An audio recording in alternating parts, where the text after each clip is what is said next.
Wow wow, nice.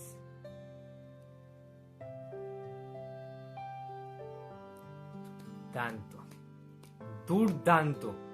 বন্ধুরা, তোমরা ভিডিওটা দেখলে, বাইক অ্যাম্বুলেন্স দাদা নামে খ্যাত পরিচিত সেই করিমুল হক, যার একটা বায়োপিক হতে চলেছে, যেখানে মুখ্য ভূমিকায় করিমুল হকের ভূমিকায় দেবদা থাকবেন।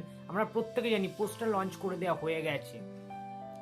সেই দেবদা একজন মেগাস্টার, কিন্তু তোমরা যাই বলো, দেবদাকে তোমরা নেতা বলো কিংবা অভিনেতা বলো, যাই বলো না কেন, মেগাস্টার সুপারস্টার সবকিছুর ঊর্ধ্বে না, দেবদা এটা প্রমাণ করে দিলেন যে তিনি অনেক বড় একজন মনের মানুষ, গুড হার্টেড একজন মানুষ।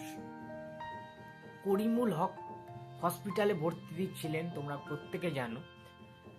সেখানে তার অপারেশন হয়েছে, সাকসেসফুল হয়েছে, এখন তিনি সুস্থ আছে, সব ঠিক আছে। কিন্তু ওই হসপিটালে ভর্তি থাকাকালীন আমাদের দেবদা নিজে তাকে দেখতে গিয়েছিলেন। এত ব্যস্ততার মধ্যে, এত শুটিং থাকে, তোমরা প্রত্যেকে জানো যে দেবদার কাজটা অনেক কঠিন। শুধুমাত্র অভিনয় করাই দেবদার কাজ নয়।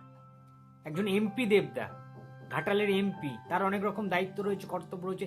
এত কিছুর জটিলতার মধ্যেও, এত কিছু ব্যস্ত শিডিউলের মাঝখানেও দেবদা যে নিজে করিমুল হককে দেখতে গিয়েছেন হসপিটালে, এটা তো কম বড় কথা নয়। সুতরাং দেবদা, সবার এই মনটা না তুমি আজ জিতে নিয়েছো দেবদা, সবার মন তুমি জিতে নিয়েছো আজকে। থ্যাংক ইউ সো মাচ দেবদা। তুমি এইরকমই ভালো মানুষ হিসাবে চিরকাল থেকো। আর কিছু আশা নেই, প্রত্যাশা নেই। তুমি আজকে সবার মন জিতে নিয়েছো। দিল, লাভ ইউ দেবদা।